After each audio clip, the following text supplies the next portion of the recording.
గురువుగారు, కన్యా రాశి వారిపై శని వక్రగతి ఎలా ఉండబోతుంది?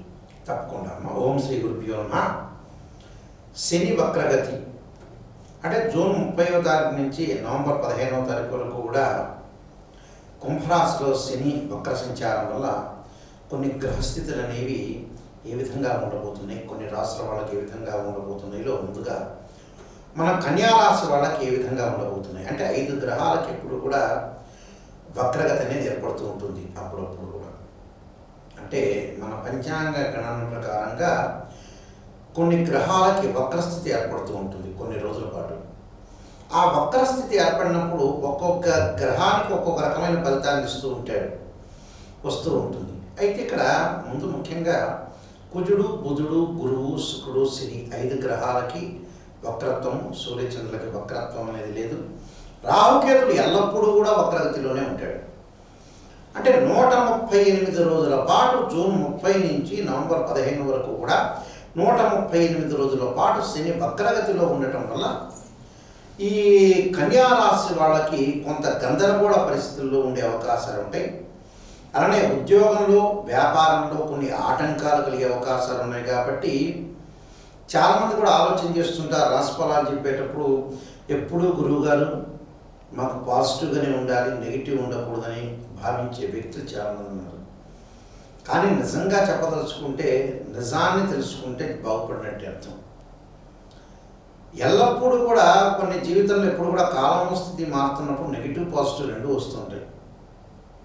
ఆ నెగిటివ్లో వచ్చినప్పుడు మనం జాగ్రత్త పడతాం, భద్రంగా ఉండే అవకాశాలు ఎక్కువగా ఉంటాయి.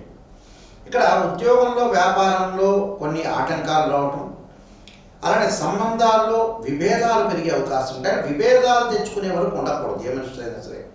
అంటే బంధువులు, స్నేహితులు కొంత విభేదించే అవకాశాలు ఉన్నాయి. కాబట్టి ప్రతి పనిలో కూడా కొంత విభేదం జరిగే వరకు కూడా, లాగే వరకు కూడా చూసుకోకూడదు. అంటే వాళ్ళు బాగలేరు, మనకి కొంత పరిస్థితుల ప్రకారంగా కుదరదు అనే స్థితిలో మనం జాగ్రత్త పడాలి. అంటే ఎదుటివాడు మారుతున్నాడు అన్నప్పుడు మనం ఆటోమేటిక్గా ఎదుటివాడు ఎదుగుతున్నాడు, వాడు గర్విష్టి, మనతో రేపటి రోజుల్లో మనతో మాట్లాడటనే ఉద్దేశాన్ని ముందుగానే మనం ఒక పిక్చర్ అనేది మనసులో తెచ్చుకొని సడన్గా వాడు ఒకటి మాట్లాడితే మాట్లాడాలి, లేకపోతే వాడు మాట్లాడలేని మనసులో ఆత్మవిశ్వాసాన్ని పెంచుకోవాలి. నిజంగా మాట్లాడలేదనుకో, నేను చెప్పింది నేను అనుకున్నది అయినట్లని హ్యాపీగా ఫీల్ అవుతాడు. వాళ్ళకి కాలేదనుకోండి, నిజంగా వాడు మాట్లాడతాడు, ఆయన మంత్రి అయ్యాడు నాతో మాట్లాడతారు అనుకుని ఎక్స్పెక్ట్ చేసామనుకోండి, నిజంగా మాట్లాడలేదనుకో మానసికంగా వీడికి ఆందోళన పెరిగిపోతుంటుంది. అంటే అలాంటి స్థితిలో చాలా జాగ్రత్త ఉండాలి ఈ రాశి వాళ్ళు. అంటే ఈ 138 రోజుల పాటు కొంతమంది మాట్లాడతారు, కొంతమంది మాట్లాడడం లిమిట్ వదిలేయటం అంతే.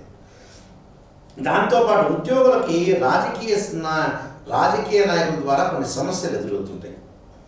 అంటే ఎవరైతే ఎంప్లాయ్మెంట్ ఉంటారో వాళ్ళకి రాజకీయ పరంగా కొన్ని ఒత్తిళ్ళు ఎదురవుతాయి. రాజకీయ నాయకుల ద్వారా కూడా కొన్ని ఒత్తిళ్ళు ఎదురయ్యే అవకాశాలు ఎక్కువగా ఉంటాయి. దానితో పాటు మానసికంగా ఒత్తిడి పెరుగుతుంటుంది. అంటే సైకలాజికల్గా మెంటల్లీ డిజార్డర్. అలానే ఆర్థిక పరంగా ఆదాయం బాగా పెరుగుతుంది. వివాహ శుభ కార్యక్రమాల్లో పాల్గొనటం, పిల్లల యొక్క డెవలప్మెంట్తో సంతోషించడం, అలానే వాళ్ళకి మంచి ఉద్యోగాలు రావడం, మంచి సీట్లు రావచ్చే అవకాశాలు ఉంటాయి మంచి విశ్వవిద్యాలయంలో. అలానే చదువులో ఉత్తీర్ణత సాధించే అవకాశాలు ఎక్కువగా ఉంటాయి. దాంతోపాటు ఓపికగా ఉండాలి, తెలివైన నిర్ణయాలు తీసుకోవాలి.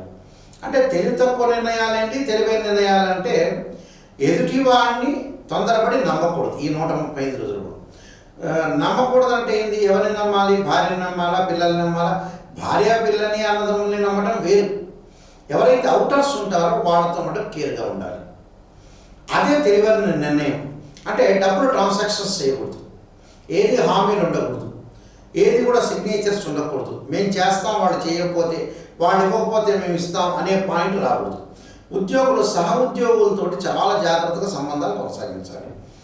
అలానే వ్యాపారస్తులు కూడా పక్కనుండే కొలీగ్స్ తోటి కూడా కొంత జాగ్రత్తగా సంబంధ బాంధవ్యాలను మనం తీసుకొని ముందుకు వెళ్ళాలనుకోండి మంచి జరిగే అవకాశాలు ఉంటాయి. అంటే కొన్ని ప్రిపరేషన్ అనేది చాలా మోస్ట్ ఇంపార్టెంట్.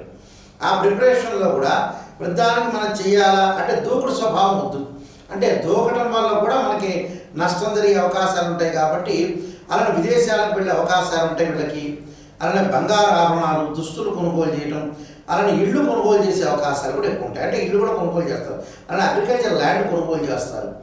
స్త్రీలకి ఉన్నతమైన అభిప్రాయాలు ఏర్పడతాయి. అంటే నేను ఇక్కడ ఉన్నతంగా ఉండాలి, విదేశాలకు వెళ్ళాలి, కొన్ని ఆలోచనలు ఏర్పడతాయి. అలానే విద్యార్థులకు కూడా అనుకూలమైన స్థితి వచ్చే అవకాశాలు ఖచ్చితంగా ఉంటాయి. కాబట్టి వీళ్ళకి కొంత గందరగోళ స్థితులు మినహా ఈ సంబంధ బాంధవ్య రిలేషన్లో జాగ్రత్త ఉండాలి.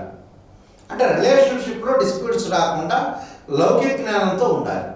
అంటే మానసిక స్థితి అనేది బాగా పెరగాలి. పెరిగితే వాళ్ళు లౌకిక జ్ఞానంతో ఉంటారు. కొన్ని రెమెడీస్ చేసుకుని కొన్ని పరిహారాలు చేసుకుంటే చాలు. గురుగారు, కన్యారాశి వారు ఎలాంటి పరిహారాలు చేసుకోవాలి? ఎందుకంటే కన్యారాశి వాళ్ళకి షష్టమంలో శని యొక్క సంచారం. షష్టమంలో శని మామూలుగా మంచివాడే, కానీ వక్రగతిలో పట్టడం వల్ల చెడ్డవాడు అవుతాడు. ఇక్కడ కొన్ని బాగుంటాయి, కొన్ని బాగుంటాయి, అంటే మిశ్రమైన ఫలితాలు ఎక్కువ ఉంటాయి. అప్పుడు శని యొక్క ఆరాధన చేయాలి. నీలాంజన సమాభాసం లోహిపుత్రే మాకచం ఛాయామార్తాండ సంభూతం తమ నమామి శనించరం అనే మంత్రాన్ని కన్యారాశి వాడు తప్పకుండా చేయటం ఒకటి. దాంతో పాటు ఏదైనా బెల్లము నువ్వులు ఉండలు కలిపి ఏదైనా సరే దేవాలయం ప్రధాన అర్చకులకు ఇచ్చి ప్రజలందరూ కూడా పంచితే మంచిదని చూసుకొని జాగ్రత్తగా నైవేద్యాన్ని ప్రజలకు పంచడం వల్ల కూడా శని యొక్క దోషం పోయే అవకాశం ఉంటుంది. శనివారం రోజున తలస్నానం చేసి ఓం నమః శివాయ పంచాక్షరం అనేది 27 కానీ 54 కానీ 108 సార్లు కానీ చేయడం వల్ల వీళ్ళకి మంచి జరిగే అవకాశం ఖచ్చితంగా ఉంటుందమ్మా. సరే గురువుగారు, కన్యారాశి వారికి శని వక్రగతి ఎలా ఉంది, అలాగే వారు ఎలాంటి పరిహారాలు చేసుకోవాలి, ఇలాంటి విషయాన్ని చాలా చక్కగా తెలియజేశారు. ధన్యవాదాలు. నమస్కారం అండి.